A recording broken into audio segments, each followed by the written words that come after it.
ecstatic to see the amount of people producing species that were never being reproduced 10, 20 years ago. I mean, there is a staggering number of people that are, really dialing in the care on animals. And I do see a shift in reptile keeping and doing things ethically in larger habitats and better lighting and better supplementing.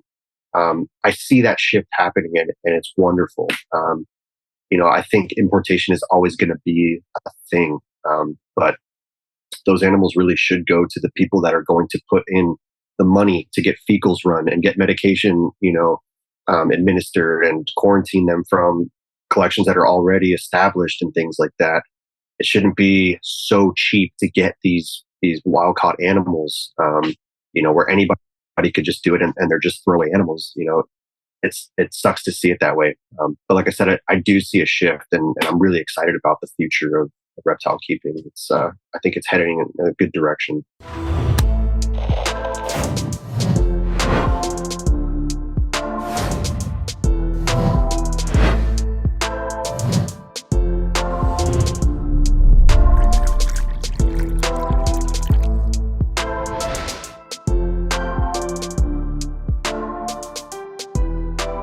Welcome back to the Animals at Home podcast. My name is Dylan Perrin, and thank you so much for tuning in today. First off, I think my frequency of episodes has probably dipped a little bit in the last couple of weeks. Just so you guys know, my work life has been very, very busy for the past sort of 6 weeks, so my ability to get the podcast out has been just tempered a little bit. But as we go into the spring here, we should ramp back up to basically normal production. So if you're wondering why it was taking me a while to get some episodes out, that's why. But we are working towards getting back to the normal schedule. Anyway, to jump into today's episode, I'm speaking with Ryan Martinez, who is on Instagram at zookeeper_Ryan.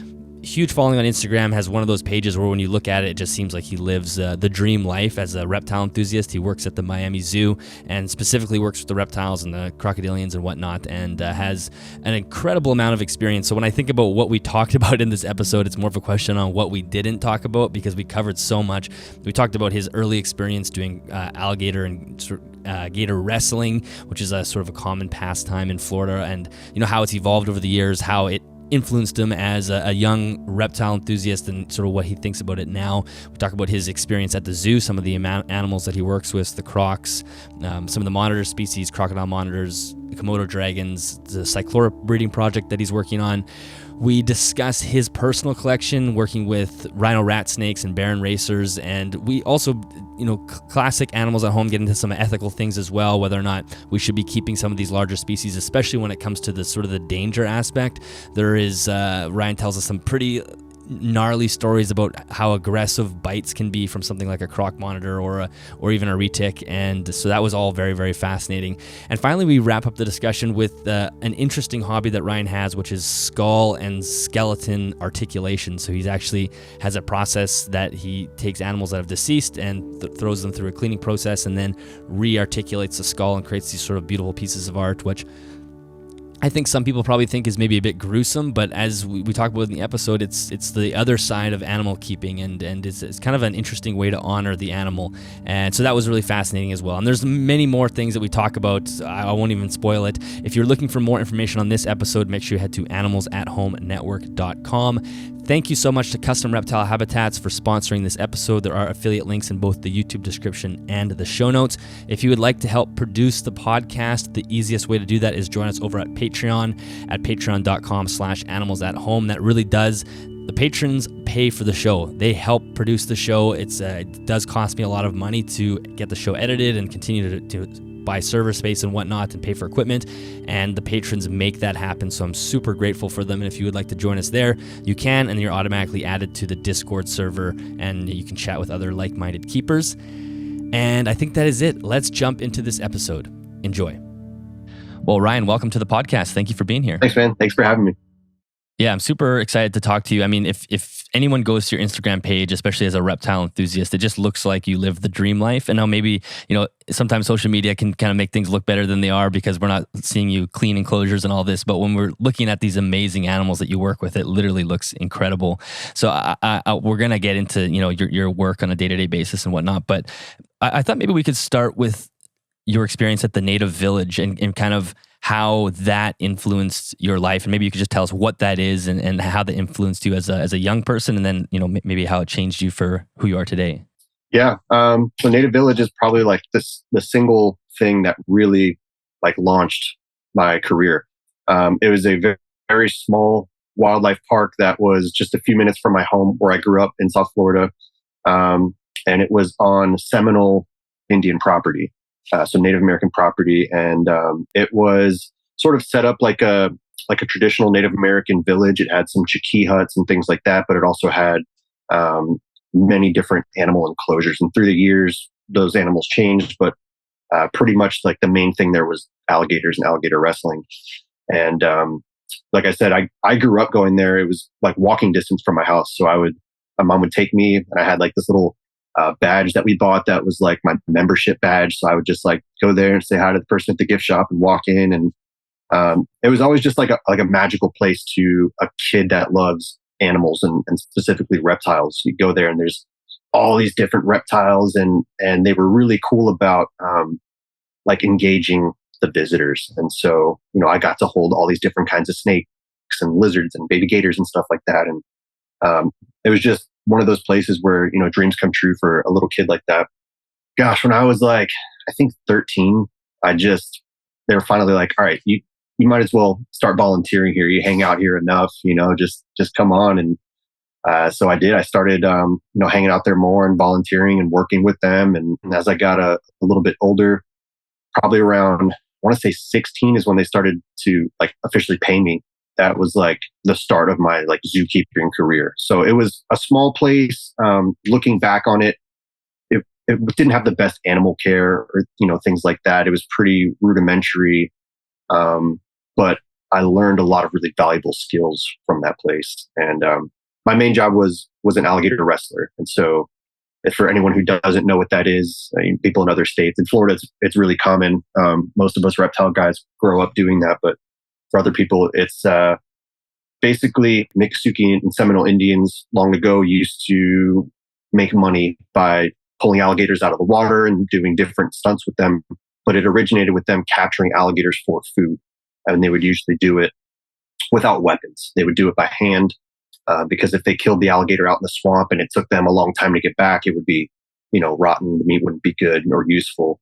So they would capture them by hand alive and bring them back. And so those techniques that they used sort of transferred into alligator wrestling for entertainment and for money. It still goes on today, but that was like my first sort of dive into, I guess, crocodilian keeping and animal entertainment. It's sort of a wishy-washy area. Yeah. I want to get into that a little bit. And I was actually wondering if, as you're kind of explaining it, if there is some sort of cultural, historical piece to it as well. And it sounds like there was. That was something that traditionally the Native Americans, I guess, were participating in.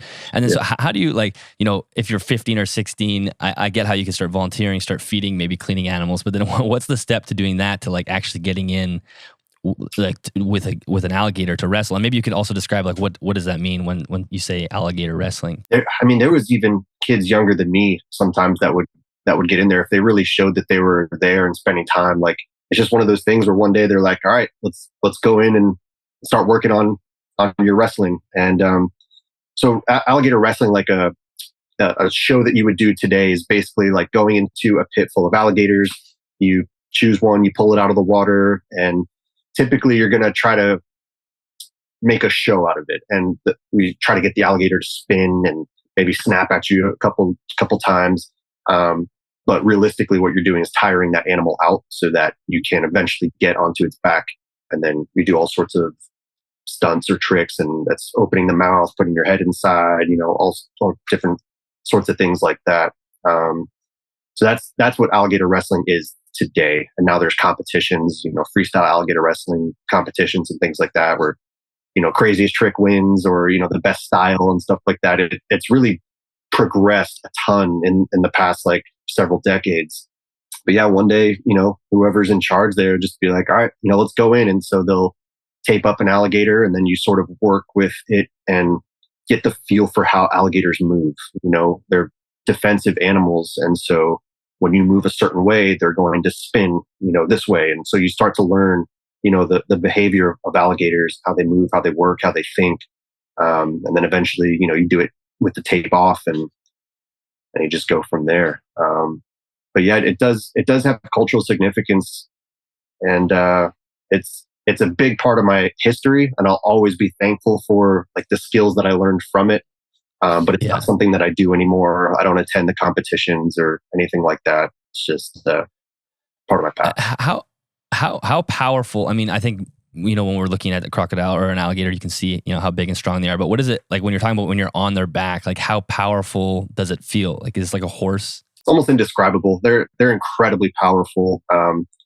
And you try to wrestle a gator that doesn't look small under you. So you try to pick a bigger one, and really, if you don't tire them out, you're going to have a bad time. And accidents happen all the time in wrestling competitions and shows and stuff like that. I've seen many. I've had them happen to me.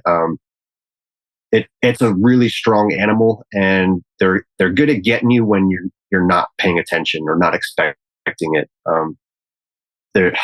I don't know really how to explain it. I'm not a horse person. I don't know if it's comparable to a horse, but they're incredibly strong. If they go to roll, if they go to death roll, there's nothing you can do really to stop it. You got to go with them and just hope that they stop eventually. It's a powerful animal, even the little guys. Yeah, I mean, and then as far as the ethics of it, you kind of already mentioned. I mean, for me, when I look at it, I go, well, I could see where somebody might go, okay, that's not fair to the animal. But my first thing, and especially you see a lot of this on Instagram and whatnot, is just the accidents that happen, like you say. Like when I see somebody put their hand in a gator's mouth that's opened, and it goes wrong.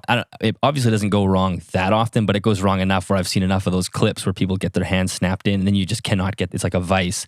Yeah. Like to me, I'm just like, oh my god, that just seems like such an unnecessary risk for the human to take. Yeah, it's certainly unnecessary unless like that is your last skill. You don't have any other job skills, and you're an alligator wrestler. You need to make money, and the crazier the tricks, the bigger tips you get. It certainly is unnecessary. I think nowadays we should be maybe leaving that to the actual Seminoles and Miccosukees to continue their culture, but other people maybe should be moving towards a more responsible side of crocodilian keeping or education. I went through many places like the Native Village. There's a bunch of them down here, and I worked at several. And the alligators that usually end up there are what we call nuisance alligators. And in Florida, if an alligator over 4 feet, if a wild alligator over 4 feet is fed by people or is somehow causing a nuisance regarding people, that animal by law has to be trapped, and typically they're euthanized. So the ones that end up at alligator wrestling places are, the lucky ones, essentially, that get taken from the wild. They don't get immediately euthanized. They can get placed there, but then they get wrestled. And I can't tell you how many alligators I saw just decline and pass away from the stress of wrestling. Sometimes people have a favorite alligator, and if you're doing 4, 8, 10 shows a day using that same alligator, they go down quick. They stop eating. Their body condition goes down. They stop doing the defensive behaviors. When you see an alligator just shutting its eyes, as soon as somebody walks in that pit and just hissing and backing away, that's like past the point of no return for that animal. And I started seeing that, after a few years of wrestling. It's like this isn't really for me anymore. This isn't fair to the animals. I don't know if that's a better life for that, nuisance alligator than euthanasia or something like that. So yeah, that makes sense. Yeah, it's definitely one of those. You can see where there's the cultural side and sort of the historical importance, but then they're sort of endangering both the animal and the person. And so when a gator has its mouth open, like you see this classic trick, it's holding its mouth open and someone sticks their head in there. Yeah. Is there any training that is given to the gator to promote it to hold its mouth open, or is it just like let's hope it doesn't snap its jaws shut? No, there's no training to the gator. You see like in Thailand, they use Siamese crocodiles for these types of shows, and they'll rub like a wooden stick in their mouth, and they'll basically just desensitize them through, excessive force, I guess you would call it, or excessive tactile. And eventually they can touch the tongue or the glottis. You see them stick their arm down the throat and stuff. Gator wrestlers don't really do that with alligators. It's just, you got to hope the animal is tired enough, and you do it in a way where, the eyes aren't looking, because they have a bite radius, 180 degrees from the tip of their nose. they can bite anyway. So if you're coming in from the side, it's easy for them to just turn, and get your neck or something like that. So there's techniques that the wrestler uses, but there's no conditioning of the alligator to not close its mouth during like a head trick. So it does happen. People get bit in the head more regularly now since there's so many wrestlers now, but it's definitely a thing that's happened before. Yeah. Have you ever taken a bite? Yeah, not on the head. No. No, on the arm or hand or something? Yeah. Yeah, I've had a bite, couple bites on the hand and arm, and then one on the leg. Yeah. Yeah, that sounds terrifying. Especially when you see them like having to break them off with like a break stick or something. It seems extremely difficult to get a gator to let go. Yeah, it's not easy. And I think I just saw a video from a recent competition that happened this weekend or a few weekends ago, and they had the jaws of life there as backup. And a guy ended up getting bit, and they had to use the jaws of life to get the gator off. There's always backup. Like if you're doing a wrestling show, you always have backup people that are there. If you get bit and the gator starts to roll, you want somebody to jump on it and stop it from rolling, put pressure, stop it from thrashing around. Otherwise, you're going to lose a limb for sure. So for this competition, this guy got bit. It started to spin. A bunch of people jumped on it, and then they were not able to get it open with sticks. And so they had to bring the jaws of life in and pry that open. That is crazy. It's wild. Wow. So that's a very interesting foundation for your reptile career, or your just in animal career in general. So how did you jump from there? Obviously, you found a love for working with animals and being around animals, and then was it pretty much a straight line to get into zookeeping for you? In a sort of roundabout way. Like I worked with a lot of animals at Native Village. They had everything from bears and tigers, panthers to birds of prey, otters, venomous snakes. We used to do cobra shows and all that stuff. And I liked it, but I was looking for something like a little more scientific. So I began working at a local museum simultaneously as the Native Village. And the museum was a really neat place. It's like a science museum. So they had a living collection. And that's where, I started to learn like a little bit more of a structured care, for husbandry. And one day, my first car was a really fast car. I got a lot of speeding tickets. I had to go to court one day for speeding tickets. This is like a long story. But it's how I got my zookeeping career. So I went to court, which was right next to the museum. And then I used to take rodents home from the museum to feed my snakes at home because the life science supervisor was really cool about it. She said, yeah, you only have a few snakes. You can take a couple frozen rats a week. So after my court appearance, I went to the museum to get rodents. And while I was walking in, there was a couple people walking out, a couple employees, and they're like, hey, we're going down to Zoo Miami for a conference. It's the Florida Association of Zoological Educators conference. They're like, you should come with us. And I was like, okay, yeah, I'm not doing anything else today. I was just going to feed snakes. So I just hopped in the car and I showed up to this like 3-day conference. I didn't even know. I just had like, oh my God, my shirt and tie on from court. And I just hopped in the car and went down to Miami. And it was a conference for any zoological educators from facilities in Florida. So all the major zoos in Florida and some smaller education centers all get together and they have a conference like twice a year. And this was my first one, and I was just amazed. I was like, this is a whole new world that I didn't really know existed, because until then, like my animal education experience was teaching people, how to catch alligators or, teaching them how to avoid an alligator attack in the wild or the difference between the Florida venomous snakes. But this was totally different. They were talking about conservation and all sorts of stuff. They gave us a nighttime tour and they took us to the rhino barn. I got to meet a one-horn rhino named John Poor. And like that was it. I was hooked. And so I met one of the employees from Zoo Miami during that conference. And he's like, well, let me see what I can do for you. Maybe I can get you a job in education. And within a month, I had a job in the education department at the zoo. And so I started working Native Village at the museum and the zoo. I was working 7 days a week.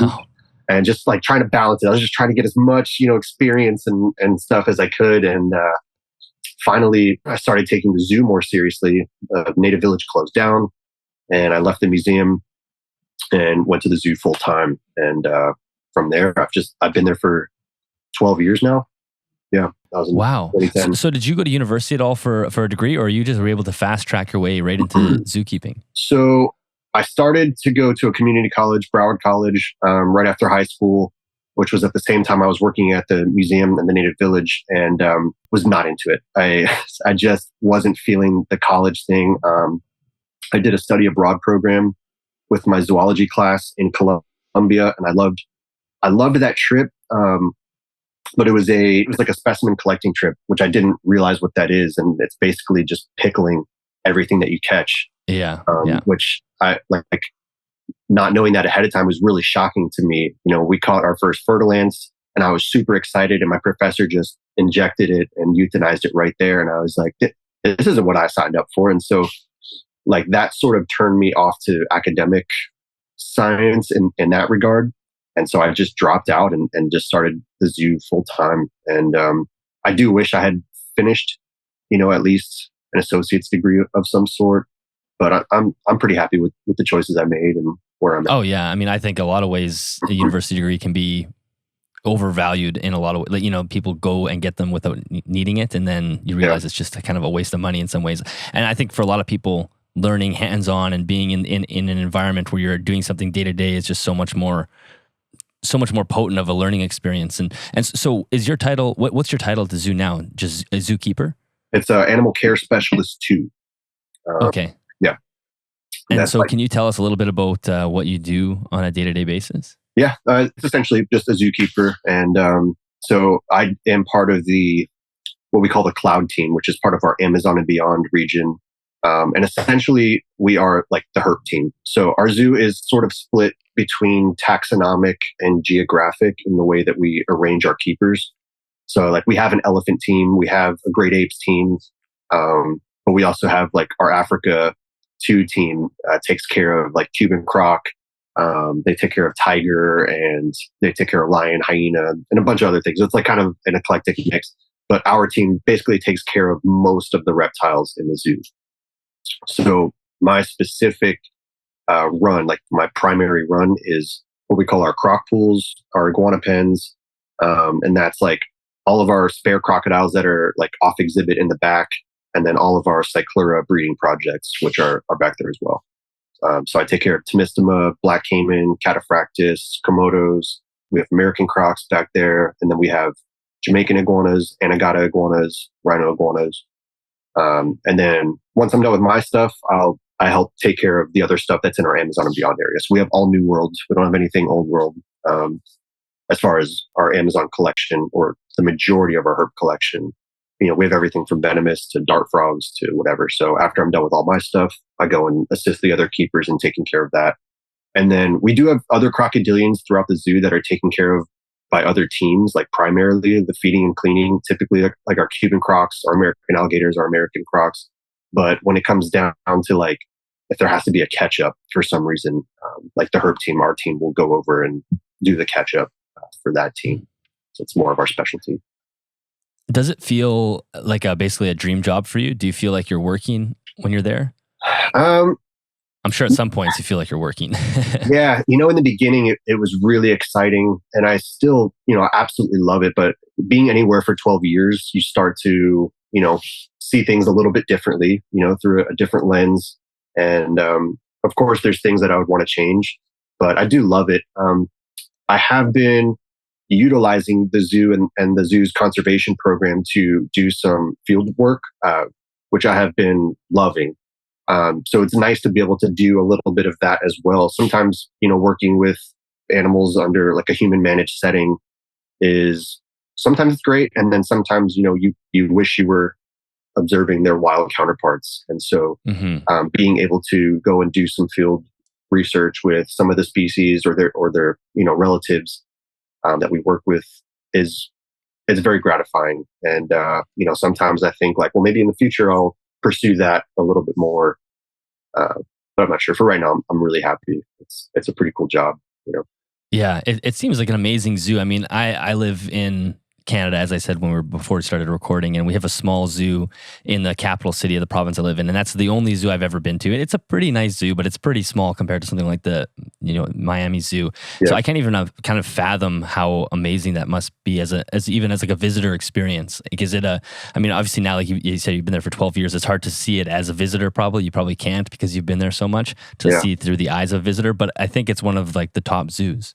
Yeah, it certainly is one of the top zoos. And of course, I visit other zoos as well. And our zoo is definitely one of the most beautiful zoos when you walk around. It's also botanical gardens, so it's beautiful when you're walking around. Of course, it's Florida weather, and there's a lot of greenery, a lot of trees and plants and orchids and all kinds of stuff everywhere. And we were one of the zoos that started like the no fence habitats for animals. So we utilize a moat system around most of our habitats. We have these large habitats that have a moat and maybe like a little stumble fence so that kids don't run up to the edge of the moat. But you're not looking at most of our animals through, mesh or some sort of barrier. There's a very clear view to their habitats. So it really is a beautiful zoo to walk around, even if you don't love animals. Like we have people that go there just to jog, the park. There's like something like 6 miles of walkways, and they just go because it's a beautiful place to, run around and get to see some animals and stuff like that. So it's really cool. We have a huge collection, several thousand animals. It's very eclectic. We're pretty much known for hoofstock and birds. That's, every zoo has its specialty, and that changes throughout the years with whatever curator you have. But we've been doing hoofstock and birds for a long time, which is cool for some. I love birds. I've worked with a lot of birds, in the past, and we do some really cool breeding projects and stuff like that. Yeah. Cool. And then, one other thing we were talking about before we started recording was temperatures in the winter can still get kind of cold in Florida. So if you're keeping a lot of the exhibits and enclosures outside, and then do you have to are you in charge of bringing animals in for those colder nights, or is there something set up out there for those animals to stay warm? Are you talking about reptiles or just animals? Yeah, the reptiles. Yeah, the ones that are so most of our reptiles are housed indoors, like the smaller things, like our venomous and frogs and all that stuff. But we do have some outdoor stuff. Like all my iguanas and crocs are outdoors, like back in the woods, and the rest of the crocs in the zoo are all outdoors. So typically, what we do is we just run the water on their pools, and that'll keep the pool water at 75 degrees. Even on really cold nights when it's like 40 or something like that, those pools stay fairly warm just by running the well water, because we're really close to the aquifer down here, and the water's pretty nice temperature. But if it gets too much, like for our iguanas, obviously they're not going to be, soaking in the water. So if it gets too much, we'll bring them inside, and we have each one has its own bin. We bring them in, they're all labeled, and they go into a heated building. But typically, if it's like, in the 50s or something like that, they want to stay out, and it helps them cycle for the next breeding season. They all have tunnels that they go into, and over the past couple of years, we've used these things called iTabs, I think they're called. It kind of looks like a watch battery, and you just place it wherever, and it records temperatures every 10 minutes. And so we did like highs and lows for the burrows, and even on the coldest nights in their burrows, it was in the mid to high 60s. So we know that they're staying, nice and warm during that time, which is, helpful for them. So. And then for the Cyclura, you said you mentioned that you're working on a breeding project. Yeah. Can you talk a little bit about that? What does that entail, and what happens to the offspring? Yeah, so our main breeding project is Jamaican iguanas, Cyclura colii. And for anyone who's unfamiliar with them, they are a species that was extinct for about 50 years, or considered extinct for about 50 years.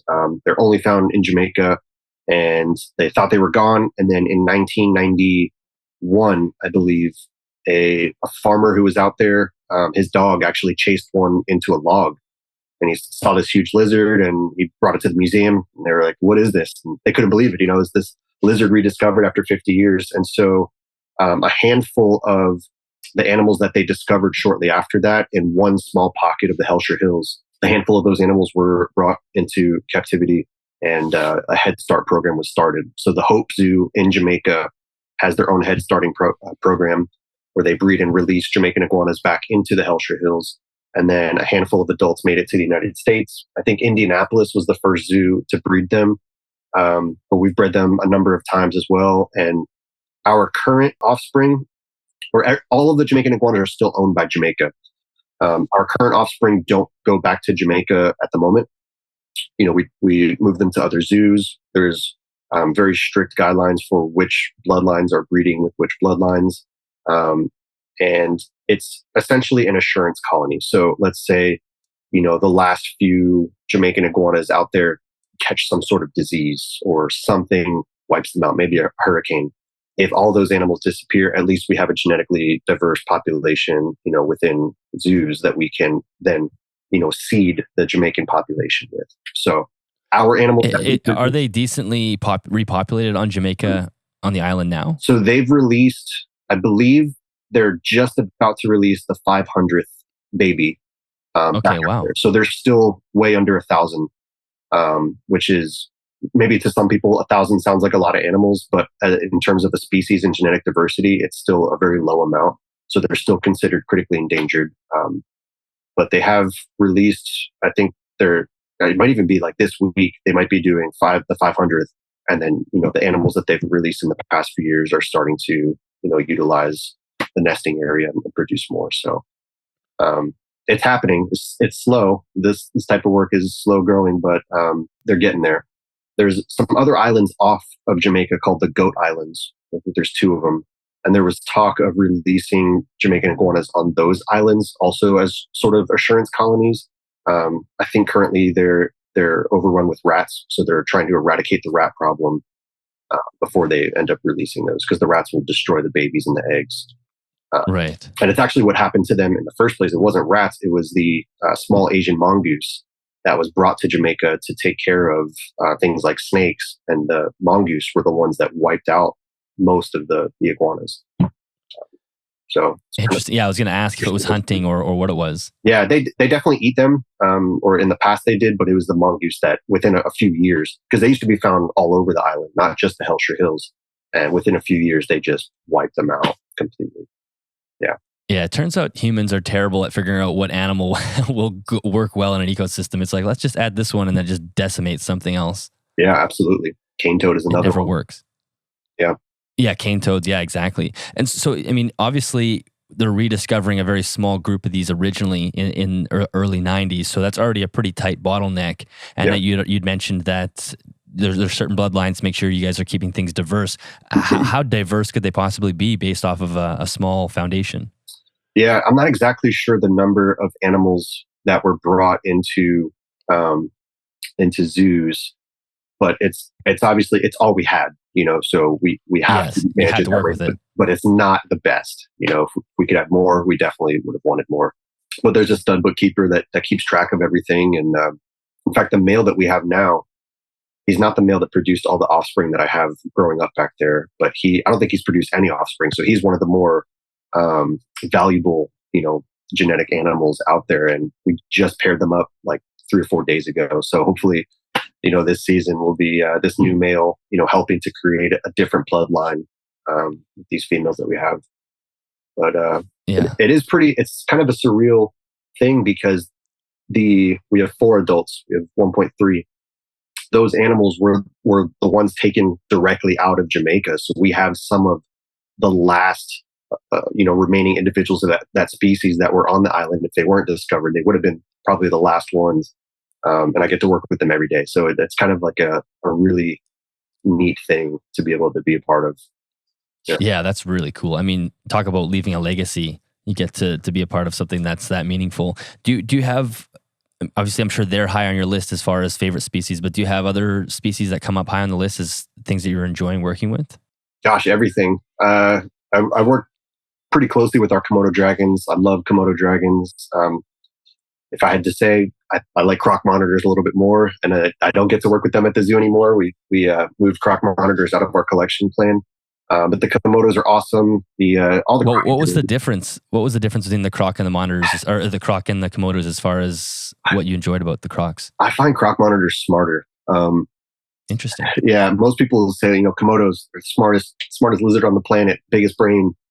But I just found the crocodile monitors more calculating and more patient, and just something about them. I just think they're gorgeous and prehistoric. And it's not to knock Komodos at all. Komodos are incredible animals. I've done a lot of work with them and absolutely love them. But something about the croc monitors and their intelligence, the way they look at you, the way they perceive you and respond, it's different than a Komodo. And yeah, it's kind of almost similar to tree monitors. I have a green tree monitor here at the house that is very watchful as well, and responds very interestingly to different stimulus. But it's croc monitors are sort of like a bigger, badder tree monitor. I mean, they're very arboreal as well. Which is probably one of the weirdest things about them. Like such a big lizard being arboreal is kind of scary. Yeah, I don't know if people realize how big they get. A lot of times you see like skinny imports that are 5 feet or something like that, but like they get huge. Some of the males, like one of the males we had there was, if he wasn't 10 feet, he was damn close. And once they get to that size, they get beefy, and it's a really impressive animal, but they can climb like nobody's business. We had him on an exhibit that was open top. There was no mesh or anything. It just had a wall. And then it had this huge rainbow eucalyptus tree that went up the middle.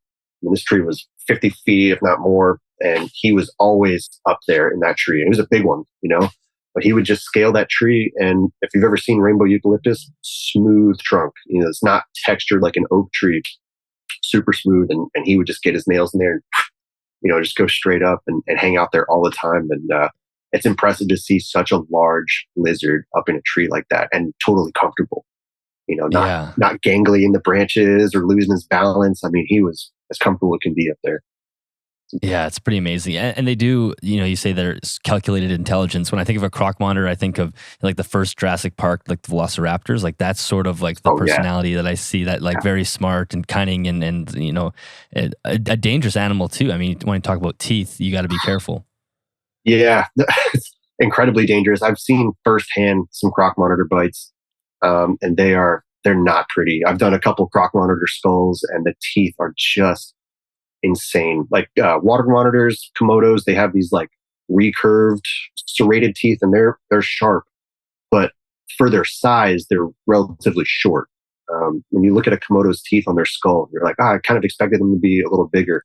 When you look at a croc monitor's teeth, they're straight, just kind of like a stalactite off of a cave, and it's just a straight blade on both sides, and they're incredibly long. It's just like, oh my gosh, I don't know if it's like longer to get through bird plumage or something in the trees. I'm not sure what the purpose of it is, but when they bite, they do like they'll bite and clamp, but they'll also do a swiping bite. And when they do that, because of the way that the teeth are aligned, it basically makes these like micro ribbons of skin. So there's no stitching it back together. You have to take out like that section of just micro cuts side by side, and then pull the skin back to the center, and it's really effective. It's just I mean, I guess that would be the difference. I mean, you think about a Komodo dragon is going to be more evolved to just grab and hold, and that's like those more squat teeth are going to be there to just grip onto things and make sure they don't let go. But you talk about a croc, maybe it just needs to make a lot of more damage, and if they do let it go, that animal's not going to get far anyway. No, and that's exactly it. Like a Komodo will grab something, and when that thing pulls away, those recurved teeth then make very deep lacerations, and that's when you have all sorts of effect of the mud getting in there and causing infections and stuff like that. They make these huge openings because the animal pulls away. But when a croc monitor does that swiping bite, I mean, that's it. Nothing is running away from that very far. If they got to climb down the tree to get it, they will. But it's incredible. It's really slow. Yeah, what an amazing species that's evolved. And you work with some pretty potent animals. I mean, you're working with some big monitors, venomous snakes. Are there any that really kind of give you pause before you work on them, or are you pretty comfortable working with everything? I'm pretty comfortable in general, but I'm not overly confident, where it'll get me in trouble. I've seen enough bites. I've had enough, bites and close encounters where I know what they're capable of, and I don't take advantage of that anymore like I used to. Back in the day, I would do anything because I didn't know better, and it led to me getting injured, multiple times. But I wouldn't say I get nervous around animals. I'm just aware, of what they're capable of, and I've done so many catch-ups and things like that I'm aware of what I'm capable of as well. And so whenever we go in to do a crop catch, people are a little nervous and stuff, and I'm usually just like, oh, we got this. Everyone just do what you do. We're good. So yeah, I feel pretty comfortable, but I'm never. I try not to be caught off guard. Yeah. You don't want to become complacent. Yeah, I see a lot of complacency. Obviously, like on Instagram, you have so many reptile people posting, content nowadays, and I see a lot of complacency, and I see a lot of ignorance. People that don't know what certain animals are capable of. I see a lot of videos of fresh import, croc monitors that are with people that have no monitor experience. They just saw someone else get a croc monitor. They're like, oh, I can do that too. And they're doing things that I'm just like, that's a really bad idea, And there was a video that went around not too long ago of someone getting bit by a croc monitor in a shop. And you can see all the signs ahead of time that this animal is about to bite. And I think this person just didn't have enough experience to read those signs and ended up getting a pretty gnarly bite. I just see stuff like that happening so much now. Yeah, especially for Instagram. I mean, and there was that one that went viral maybe last year, a couple years ago with the retic bite. That woman, I don't even know where the snake was. You may have seen that video, but it was a similar situation. Like an aquarium where or something like that? Yeah. It's in like a 50-gallon aquarium. And same thing, there's all the signs. Like I would never, like that snake was getting ready to strike and you could see it from a mile away. And then now she's got a 10-foot or an 8-foot retic wrapped around her. Yeah. And you don't want to learn that way, especially when you have an animal that can like sever nerves. And when you're talking about croc monitor and whatnot, like you might lose function of your hand forever. No, big time. It's scary. Even a retic, a large retic, even a medium-sized retic has big enough teeth to really do damage. And, when they bite on and they go to coil and those teeth, set in, that could be a lot of damage. I've seen a really good retic bite on someone's leg that was, really close to the femoral artery. It's not a species, that you want to be complacent with. You gotta know, you gotta do your research before you start getting into those advanced species like that. And this could launch a whole nother conversation about, the ethics of breeding retics and selling them to whoever. Yeah. I mean, I talk about that all the time. It is the one frustrating thing, or not the one, it's one of the frustrating things about herpetoculture in general is it's kind of like what you're saying, people are just jumping into species with little experience. And it's like, should people own large monitors or large constrictors or even tortoises? A tortoise that's going to live 100 years. There's ethical issues all around. Tortoise is not necessarily going to hurt you, but they're going to live a long time. Exactly. Think about their health and their safety. Yeah. But we think that, people have Instagram, so they want to get a big lizard or a big monitor or a big snake to have it. And they end up getting hurt, and it always makes the news. It's never a good story. Yeah. And sometimes it's, they go a long time without getting hurt. And you're like, how is this happening? Like they're just getting lucky. It's just that dumb luck. And, some people, they trained it well or whatever. And, nothing's ever happening. It doesn't happen until it happens. And when it does, like, it's going to rock your world. And I really try to push that on people now. Obviously, I get a lot of messages about Komodos and stuff like that on my Instagram, and people that want, monitors as pets and stuff like that. I'm like, start with something smaller, spend time around them with other experienced keepers, so you really know how these animals behave and how they act and what you're getting yourself into. And some of, besides the size and danger aspect of something like a retic, they live a long time too. 30, 40 years under proper care is not unheard of for large snakes. And so it's a huge commitment. I see a lot of people getting, things like smooth fronted caiman and stuff like that, and keep it. Little pools in their house. We got to do better. It's too easy. It's too easy to acquire some of these things. Like $150 for a caiman. Anybody. That. Anybody. Shouldn't be that way. Well, I remember even seeing hatchling alligators. $100. You can order those and get. I mean, that just seems like. I mean, that's just an animal that's going to die. There's just no way around that. It's just no one can keep an alligator. Most people can't keep an alligator. No. And we used to, at the Native Village, we used to get people surrendering alligators all the time. And you could just look at them and know that they were inside for their entire life. they have these bulging eyes and the snout that turns up, and all their teeth are splayed, sideways. And it's like, man, how old is this thing? Oh, I've had it for 10 years. And it's this big. 3 feet. Yeah. Yeah, there was a box turtle that came in one time, and the couple, there was an older couple. They were sweet as can be. They loved their box turtle, but they had it for, I want to say 40 years. And oh my God, I've never seen anything look like this. The shell on top wasn't big enough to contain the meat inside. This thing was just pouring out of its shell. It had the big corkscrew nails. Its beak was overgrown. And I said, "What have you been feeding it for 40 years?" "Oh, we just give it lettuce." It's like, oh my God. lettuce for 40 years. How is this thing still alive? Box turtles. Well, that's the crazy thing. It's like, what the hell? Yeah. Again, no How light. did their hearts keep going? No vitamins, nothing. They just had it in like a little box. And that's the real shitty thing about reptiles is they're so resilient that they can put up with abuse for such a long time. And it's just one of the big issues that I have is sometimes people don't realize that their animal is being abused or it's not healthy. It's alive. It's still eating. It must be fine. But they don't know any better to make any sort of other decision.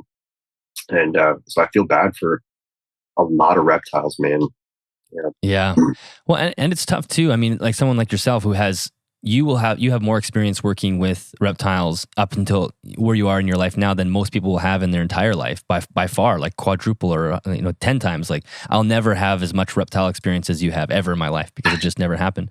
And so you can learn like what an animal looks like maybe when it's starting to show stress or illness or all these different nuances that reptiles are so good at hiding. But if you only have the one snake or the one turtle that has a beak that's like curling up under its own chin, like I mean you'd think that there would be some cues at some point, but if that's your only frame of reference, you're gonna have a hard time figuring out the good and bad.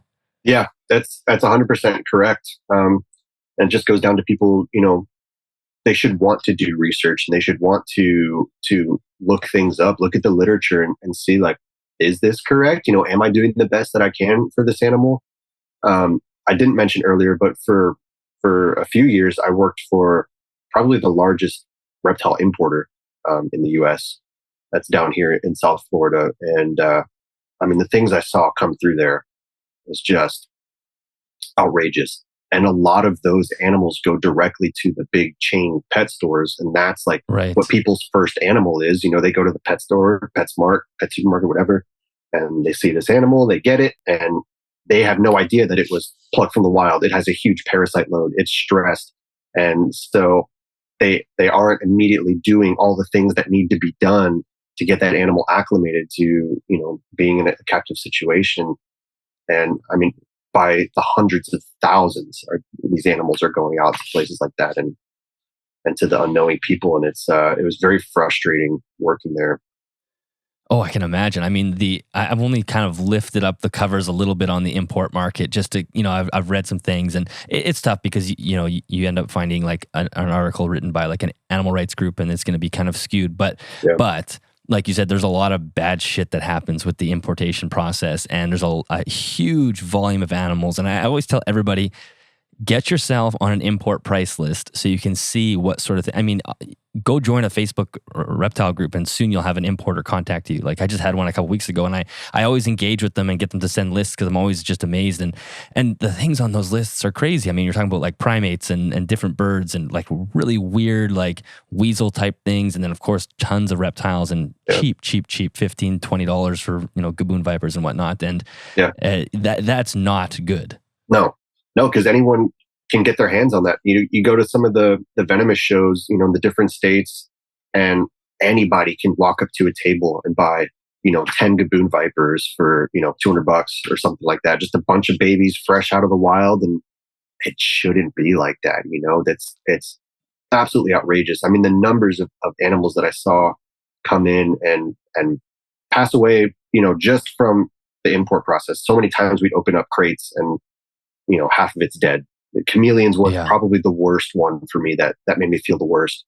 They would come in from Africa in basically like a rectangular cube made out of like kind of like coat hanger material, and then there was like a sock over it, and the chameleon would be inside.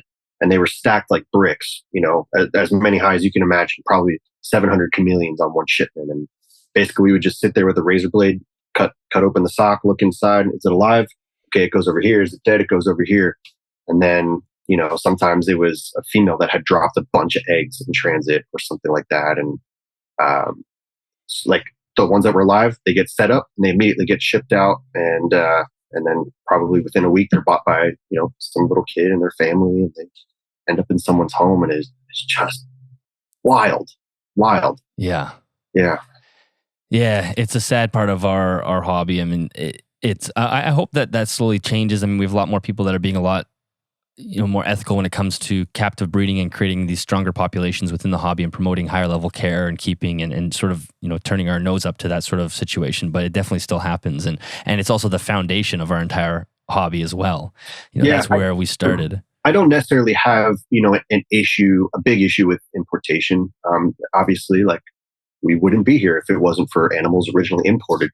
And I am ecstatic to see the amount of people producing species that were never being reproduced 10, 20 years ago. I mean, there is a staggering number of people that are, really dialing in the care on animals. And I do see a shift in reptile keeping and doing things ethically in larger habitats and better lighting and better supplementing.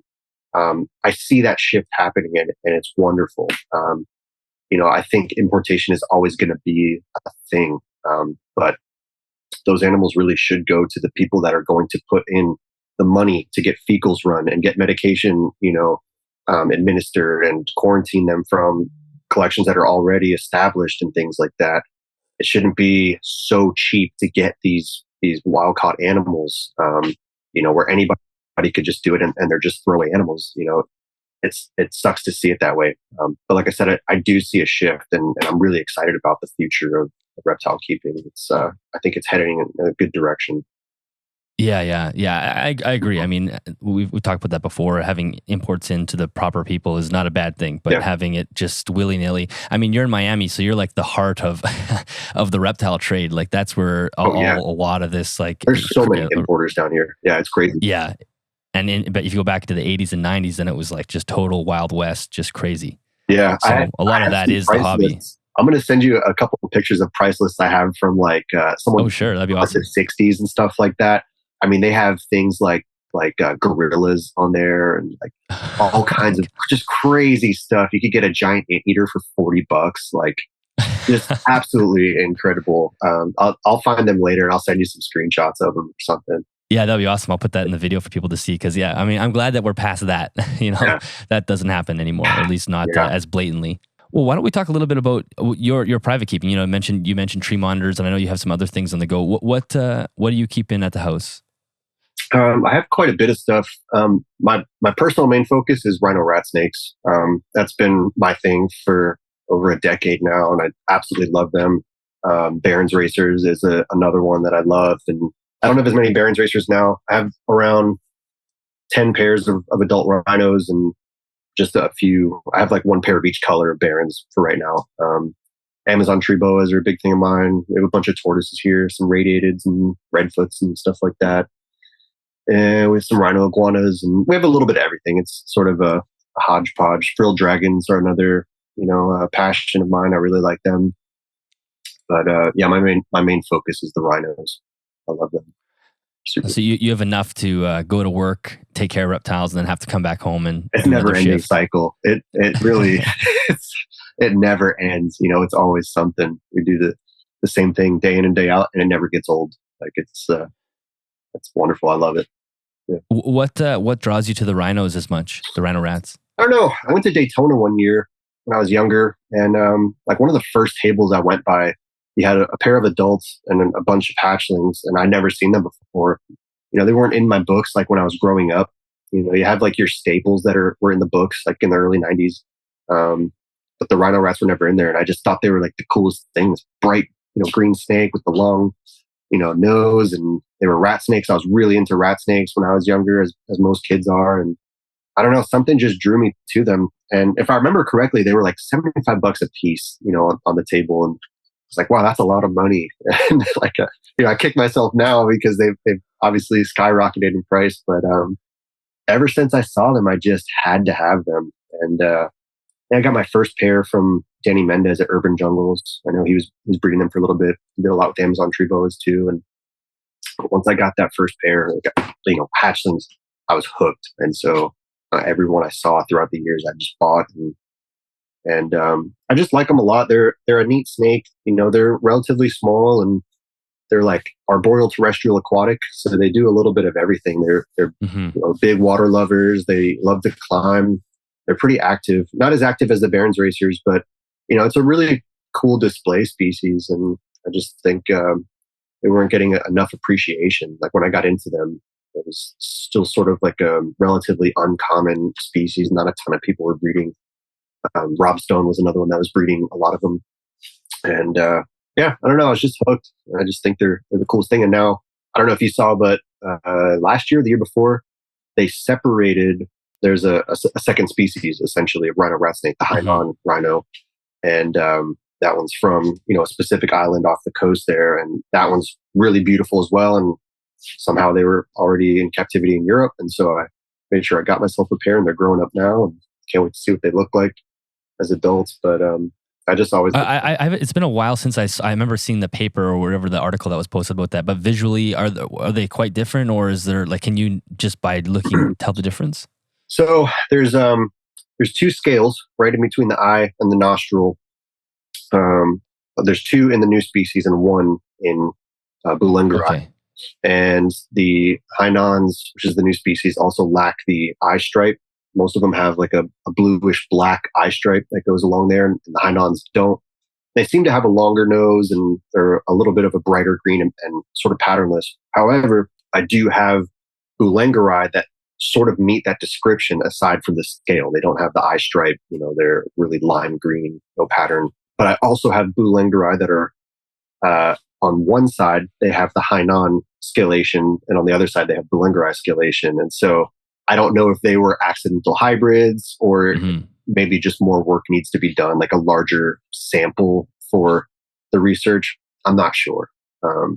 But yeah, so far, there is, a little bit of a difference you can see when looking at them. And if you look at the paper, they have like a really good side-by-side comparison of both, and you can see a difference. Yeah. And what's really nice about that species, or at least I think I've only held an adult once, but they're so slender. Like they're such a slender body, which means, they take up less space in the enclosure. So you could provide them a lot of space very easily, because when they're curled up, they're pretty small. Yeah, they are really small, especially compared to some other rat snakes. Like they're real slender. I think my biggest one ever might have been 5.5 feet. It was a male. He was just an absolute monster, but the rest of them are no bigger than 3.5 feet. Like they're a relatively small species, very slender, very arboreal. If you give them space, they're going to explore all of it.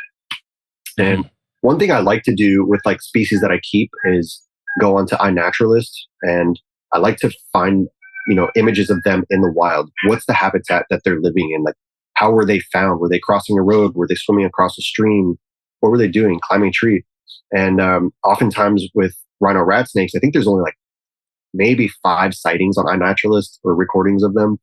But there's one of the one going across a stream, and there's one actively like submerged in a stream. So I know that they have like a very big love for water, and so I make sure I give all of mine like a nice big water bowl, and they use it all the time. They're always in there swimming around. When they're little, a lot of people have trouble getting them to eat rodents, because I think in the wild they do eat things like little minnows and stuff like that. Yeah. If you give them like rosy reds or something as babies, they're on it just like that, which I try not to do.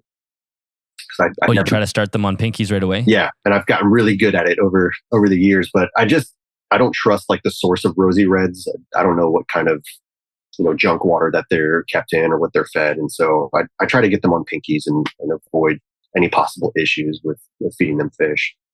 So what do you do to make sure that, like, when you say you're good at it, so you're making those things look like a fish? Sometimes you'll, what I do for one is I keep them all together. Once they hatch, I keep them all together until they shed. And I'll just throw a bunch of frozen thawed pinkies in there, keep them in a small container, and a bunch of them will just eat just like that. And I take those, I separate them out, and I try it again with the ones that are still together.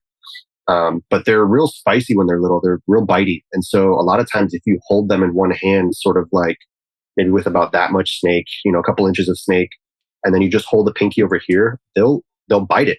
And if you do it enough times, they'll usually just grab it and they'll just get mad and start working it down. And once they get that first one down, they're usually pretty good. I've actually had bad luck with force feeding them.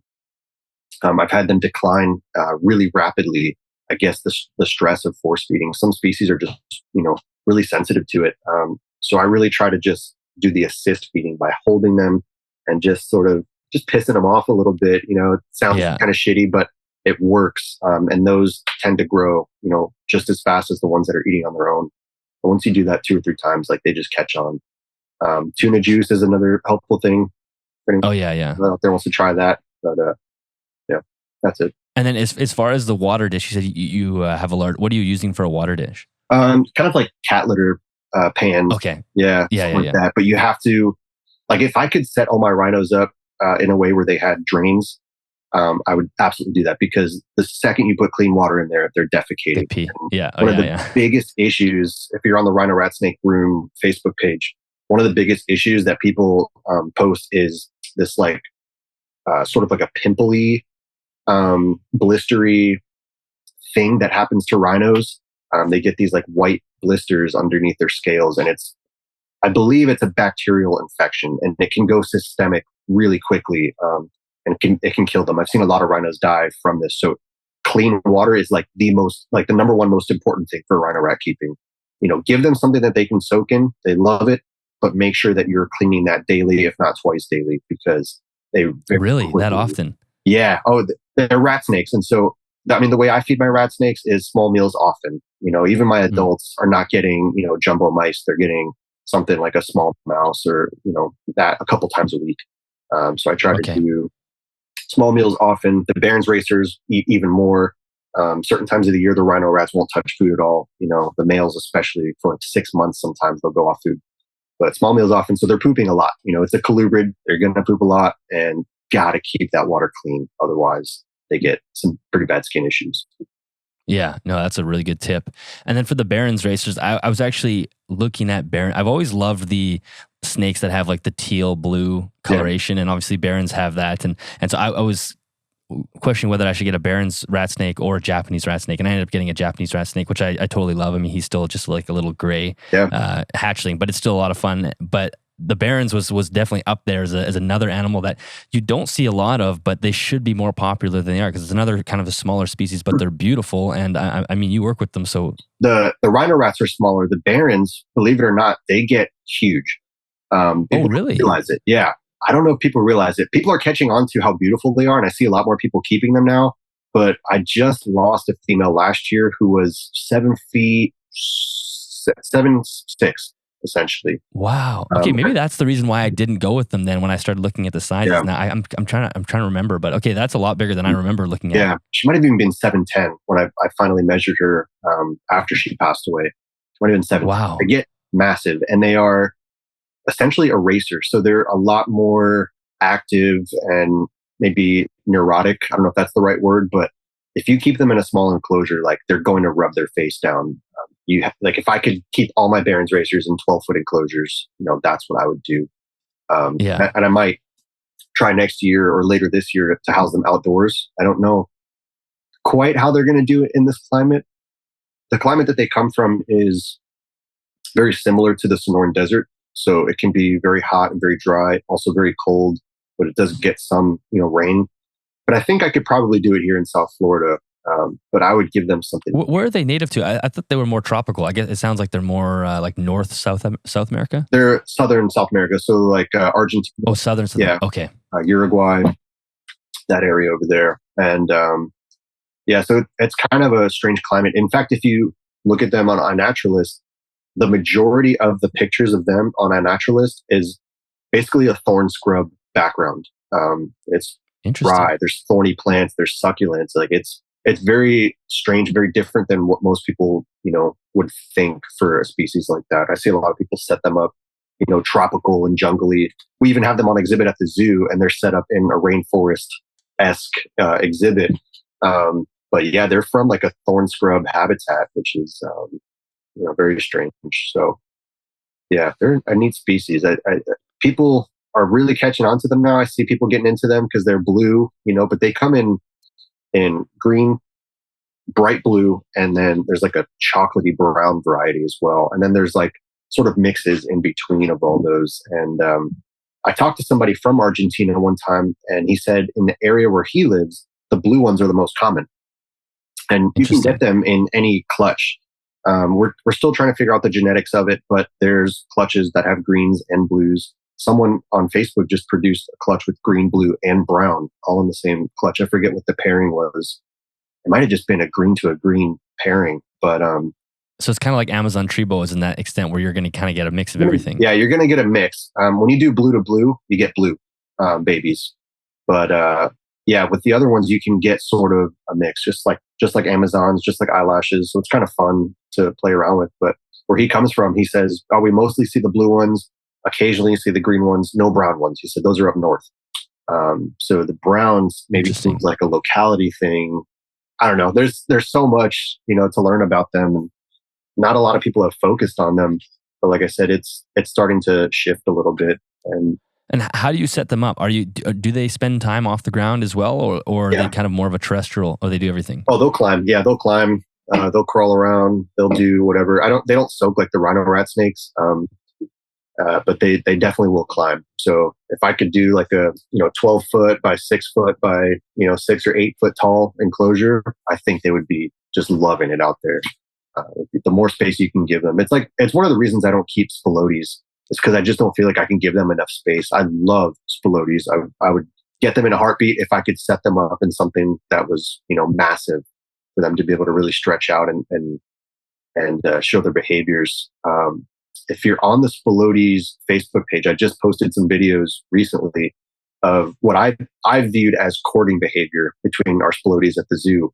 As our male, he was all puffed up, which you normally associate with defensive, but he was doing it in front of the female and he was waving back and forth, kind of like this. And then he was doing these undulating movements, and it didn't register to me as defensive at all. It went on for over 2 hours. Oh my God. And afterwards, after he was done puffing, they actually locked up. So I was like, well, this is, interesting behavior that you would never see if you had this, 8 foot spilotes in a 4 foot vision cage, a rat, just can't happen like that. You can't keep snakes like that. Crebos in tubs and spilotes in tubs and all these large, active colubrids. You just shouldn't do it. I've had the privilege of seeing these animals in the wild. Most of these species I've seen when I've traveled to South America or Central America, and when you just see one, crossing this huge road or this, grassy field or something, you're like, wow, I couldn't provide, nearly enough space for this animal, because they really are so active in there. I think there's so much behavior that we haven't even witnessed because we haven't been keeping them, in a manner that's appropriate. Yeah. Well, that's one of the things will kind of shock you with a colubrid like that is how fast they can move. Like I was so used to my boas, which boas are so slow and they're just everything. They're not going to go anywhere fast. I can let them crawl around on the floor and come back in 2 hours and they're 10 feet from where they started. They're not going anywhere. But the colubrids are just racers, when they call something a racer, it's going fast. That's, they can move. And one mental exercise that I always say people should do is if you were in the wild or the natural habitat, and maybe you see one of these animals, imagine picturing your 4 foot by 4 by 2 in that environment to see how small that looks. It would look like nothing in that environment. It never looks smaller until you vision it like that. And that's exactly, what I do when I'm out there. And it's just like, oh my God. It's almost cruel. I encourage people to get out there and go find the animals that they keep and watch how they live out there. I think you'd be surprised by the things that they do and the things that they require. Well, one thing that was interesting about spilotes, when I was in Belize, we were doing some crocodile surveys for more or less crocodiles. And we were on a river. We were spending a couple days out there camping. And one of the local guys that was there, I was asking him, hey, let's find snakes in our downtime. Crocs are cool, but I want to find some snakes. And I was going through the field guide because they have different names for everything down there. They don't call them tiger rat snakes. They have, a local name. So I was like, what about this one here? I was pointing to the spilotes. Oh, sometime in the trees. He said, but I see them in the water. So sometimes when he's snorkeling in these freshwater rivers, he finds the spilotes under logs hunting for fish. Like, when have you ever heard of anybody, giving fish to spilotes or giving them a large water basin because they're, semi-aquatic? And he said, oftentimes he finds them underneath logs looking for fish. And he says they're incredibly quick in the water. And it's just one of those things that I never would have imagined. I think of spilotes as this arboreal species of snake. And a different guy also in Belize said he finds them in open grasslands. without any trees. And so that's another thing to take into consideration. This open grasslands where the tallest thing is, maybe 3 feet high.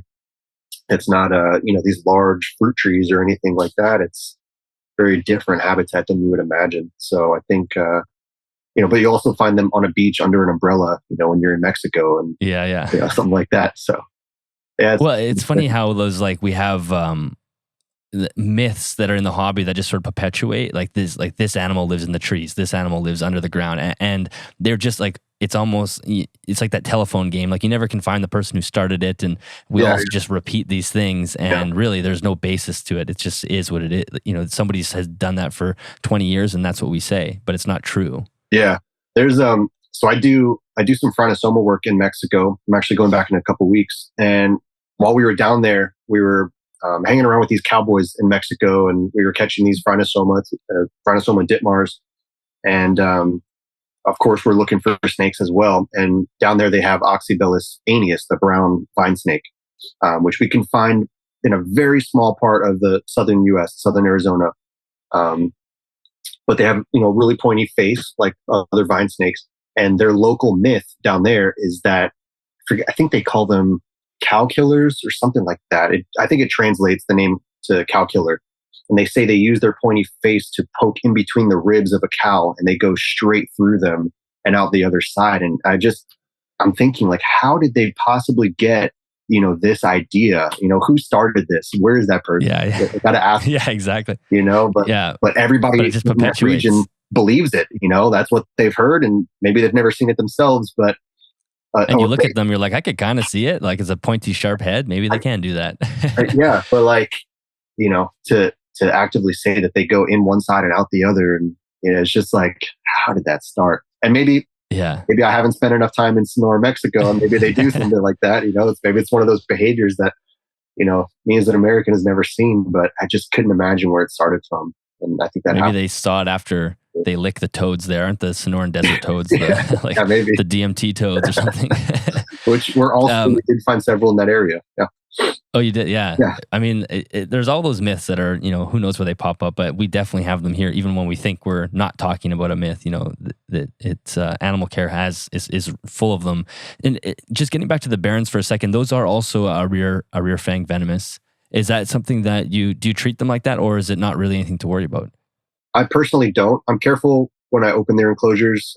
If I need to get them out, I use a hook, just because their feeding response is insane. I mean, they're a grab and coil kind of snake, and they'll hit things hard. And so whenever I open, I use the hook and I pull them out. But once I have them out, I handle them as normal. They're not a bitey species in terms of defense.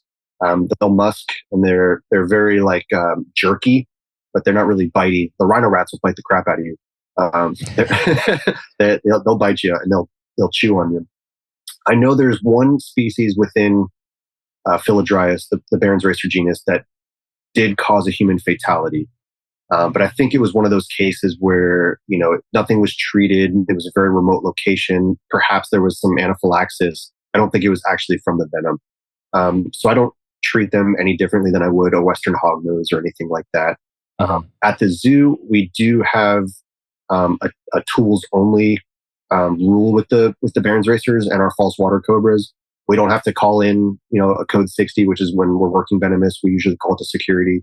We don't have to have a second person, but we do have a only tools, no free handling of the Barons and the false water cobras. It's just, just to play it safe. There's no reason why you shouldn't play it safe. So, but at home, I find that they're really easy to handle as long as you get past that feeding response. That's the only. Yeah. They'll shoot out of there like a mamba. Yeah, it's crazy.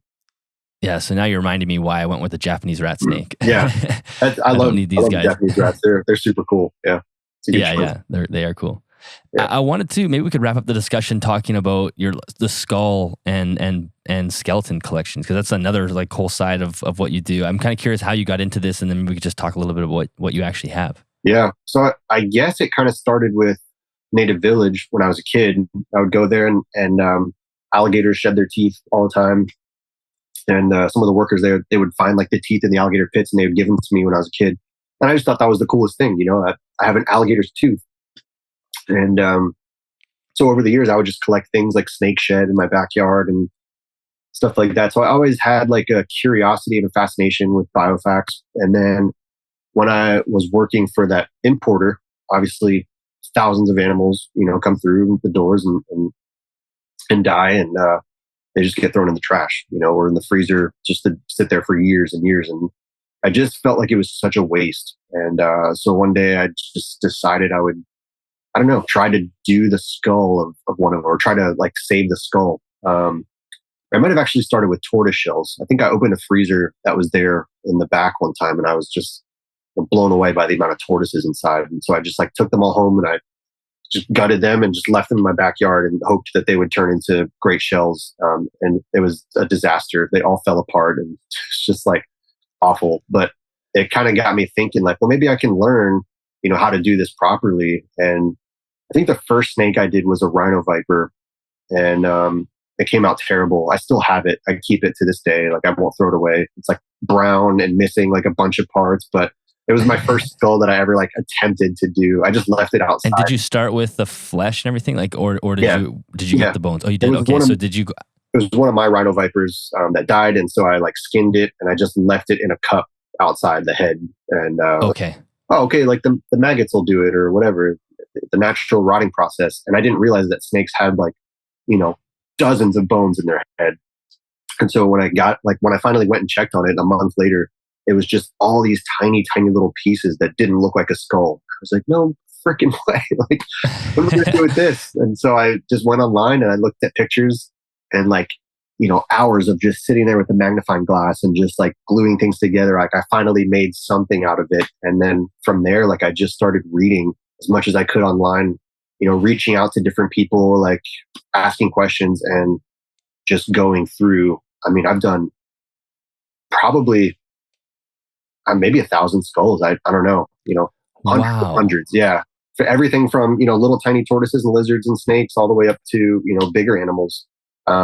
And I've been learning the entire time and always tweaking my process. And I finally got it down to where I can produce some pretty good quality skulls on a regular basis. So constantly, So is that something you do just for yourself, or are people coming to you with like deceased animals or pets? A little bit of both. Like it started out for me, and then I was looking for more because I wasn't killing animals. I had my pets, but they wouldn't die often, and so I was reaching out to other people like, hey, do you have anything in your freezer that I could like practice on? And then some people would give me a bunch and say, if a couple of them come out nice, I want one back. And so I started like trading with people, and I still do to this day. I'm like the worst businessman ever. I always give things away to friends. So it'd be nice to make like my money back on the chemicals that I use for whitening and stuff like that. But I really just do it as a hobby because I enjoy it. And I just like to see the different anatomy of the different species.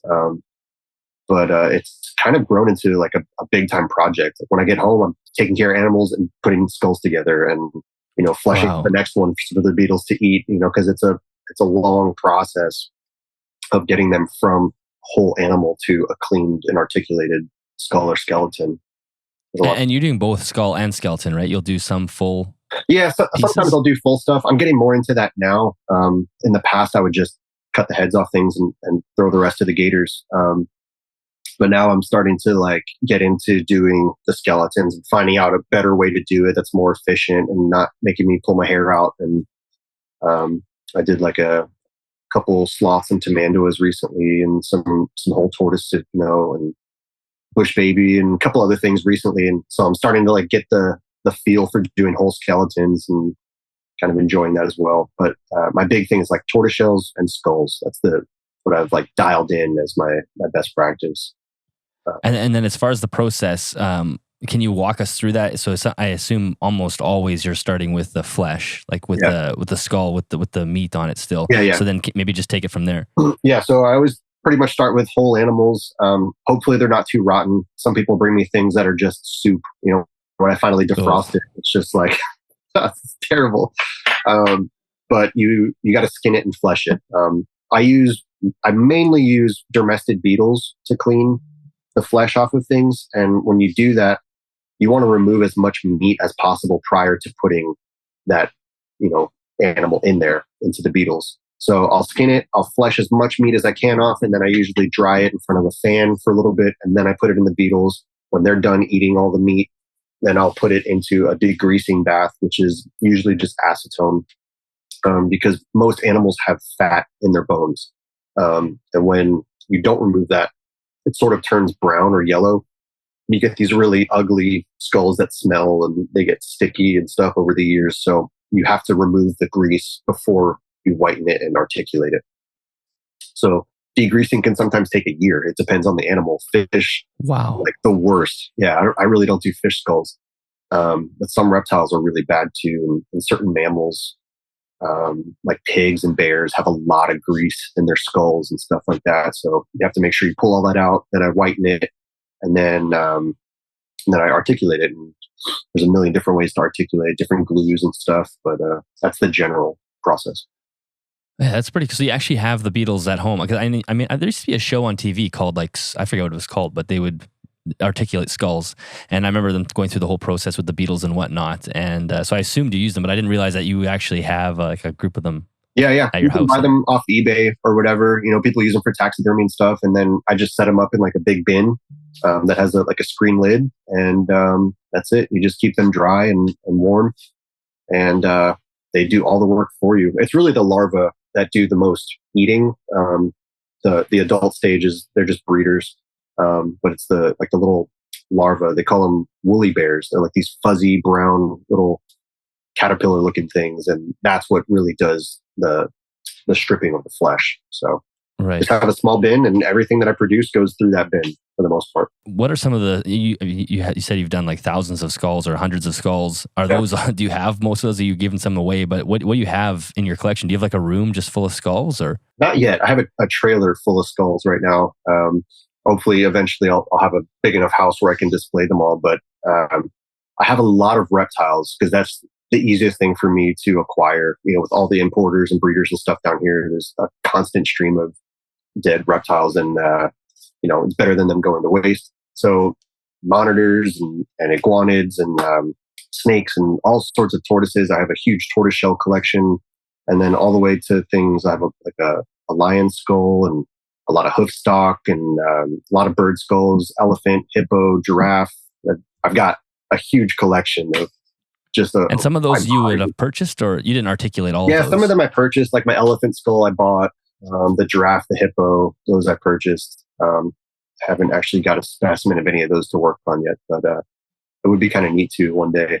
Some of the hoof stock I've purchased because I just really like the difference in the horns and stuff that all the African hoof stock have. But yeah, all the reptiles and smaller things, the birds and stuff like that, that's all that I've done myself. Yeah. It's a really interesting hobby. Like it kind of at first it sort of seems gruesome, and then when you look at how like intricate and how beautiful the skulls actually are, when you actually you're looking at millions of years of evolution, and you can kind of see the differences, especially if you have a whole bunch of different species kind of side by side. It really shows you the diversity in the animal kingdom. It's pretty amazing. Yeah, I know a lot of people follow my page for, like the zookeeping and all the live animals, and then they see the skull stuff and they're like, that's, real macabre. It's just kind of strange. Like what a contrast. But that's the other side of keeping and working with live animals is, they don't last forever. And so instead of them going to waste, like, I think it's does them a lot of respect to show, the things that you don't always get to see. And I love posting on my story. That's where I post a lot of my stuff. My feed doesn't have a lot, but I post, comparisons and things like that on my story. And people do seem to respond well to that because it's a side that they don't get to see. A lot of reptile keepers, they see their pets when they're alive and when they pass away, and they do whatever with them, but not all of them get to see the internal workings. And so when you get to see the inside of a croc monitor's mouth and see how sharp those teeth are, it's like, well, wait a minute, that's pretty crazy. And how different that is from, Komodo Dragons teeth or, a Nile monitor or Savannah monitor. If you looked at a Nile, Savannah, and blackthroat, like you wouldn't even believe the teeth that they have. They're very round. They're not very sharp at all. And so they're probably more for crushing things like snail shells or, eggshells and stuff like that. You wouldn't even think they were monitor teeth. And so it's really cool to show people like just how different, these animals can be and how evolution has worked. And and all like the little nuances of it. It's really cool. I mean, especially something like teeth, because the mouth and like the skin and the tissue around your mouth really hides the teeth. Like something like a croc monitor, you can't even really tell how long the teeth are until you take the lips off or the skin off, and you're like, whoa, that's kind of crazy. So it is really cool. Yeah, it really is, and people seem to respond well to that. So I keep doing that. I'll hopefully have a lot more of that content, moving forward. I always forget to film and take pictures, and so I go through some of the stuff. God, I really should be posting more of this for people to see, but we'll get there eventually. Yeah, I mean, not to add to your plate of work because you already sound busy, but that would make a really cool YouTube channel. It's like, maybe starting with the Beatles, maybe I'm sure YouTube wouldn't have a great time with you starting with the head of something, but just after that phase of the deflesh part, I think that would be a really cool process to watch someone take it from that to whitening them and then articulating it. Yeah, I'll have to find the balance somewhere of showing the whole process, but not making it, unpalatable. Exactly. Yeah, maybe eventually. We'll see. Awesome. Well, Ryan, this was a fantastic conversation. I feel like we really covered a lot of different areas, and you can tell how much experience you have in this domain. So it was a blast chatting with you. Can you let everybody know where you are on Instagram so they can go check out your stuff? Yeah, I'm pretty much just on Instagram for now. Maybe eventually we'll venture into other things, but right now it's just zookeeper_Ryan. And you can find me there, and I encourage everybody to reach out, send me a message, ask questions, all sorts of stuff like that. Awesome. I had a great time today. Hopefully we can do it again eventually. Yeah, absolutely. We'll definitely have you back on. So until then, thank you so much for joining us. I know the listeners will love this, so thank you very much. Yeah, thank you. And that is the end of that episode. Thank you so much for listening. Ryan, thank you very much for joining. As we were mentioning at the end, we will absolutely record another podcast because there's so many different tangents we could have gone down. And I think this gave us a good broad picture of your experience and some of the stories that you have. But I would love to get into some of those, the nitty gritty of some of those topics as well. Listeners, if you enjoyed the podcast, the best thing you can do is share it on Instagram or social media of any sort. And that really does help grow the show. One other way that I've actually forgot to mention a few times is an easy way to help promote the show is just going on to iTunes or Spotify and give the show a rating. 5-star ratings do really help the show pop up more in those apps, so that really does help. If you're looking for more information on the podcast or any other podcast on this network, head to animalsathomenetwork.com. Thank you so much to Custom Reptile Habitats for sponsoring the podcast. If you're looking for any reptile-related equipment, head to the affiliate link in either the YouTube description or the show notes.